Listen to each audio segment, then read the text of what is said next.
अगर साइंस वनान कि प्लांट्स नसा हेकन कोलेस्ट्रॉल बनाइथ कहीं तो यह सिर्फ एनिमल प्रोडक्ट्सों पे तेल क्या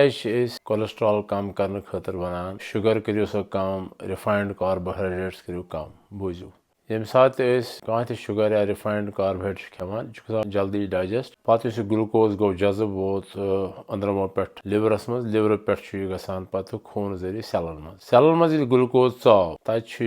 गसान मेटाबोलाइज थोड़ा एनर्जी दिवान तो बेश बनान सबस्टेंस तथ pyruvate so pyruvate further metabolise गसान बनान acetyl co A acetyl co A basic building block fatty acids तो पत फैट तो बनान पत कोलेस्ट्रॉल एसिटाइल को ए मॉलिक्यूल रले बनो एसिटाइल को ए तथ रलो ब्या बनो मेलानाइल को ए पत एंजाइम करान कन्वर्ट अल्टीमेटली इनटू कोलेस्ट्रॉल तो यूथ योर ग्लूकोज यी तूत गस अंदर एनर्जी जनरेट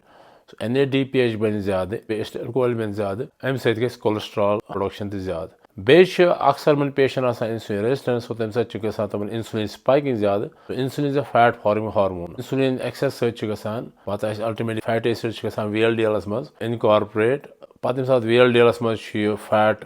नेरान नबर अत रोजान LDL कोलेस्ट्रॉल पता सह कोलेस्ट्रॉल टिश्यून मज डिपॉजिट गसान तो डैमेज गसान इथे पे regulatory transcription factors स्टीरॉल regulatory element binding protein 1C तो स्टीरॉल regulatory element binding protein 2 up regulate bye access insulin अक्सर इन पेशेंट मज increase because of increase in intake of sugars and refined carbs and processed foods तो तम सत up regulate cholesterol synthesis सो तवे जरूरी अगर तुम कोलेस्ट्रॉल कम कर तो बॉडी पन कोलेस्ट्रॉल पाने बनाना अगर तुम डाइट कम तू मगर यह बड़ इंपॉर्टेंट कि तुम करो पन शुगर इंटेक तो रिफाइंड कार्ब इंटेक कम बे करो तुम पन इंसुलिन रेजिस्टेंस कम तो इंसुलिन रेजिस्टेंस कम कर तरीक यह कि तुम रोजो फिजिकली एक्टिव अगर तुम ओवर वेट या ओबीज तुम वोलो सह वेट और you should have good sleep and also stress management करन तम सत स्ट्रेस हार्मोन्स कम रोजन कि स्ट्रेस हार्मोन सत इंसुलिन रेजिस्टेंस बढ़ान तो अल्टीमेटली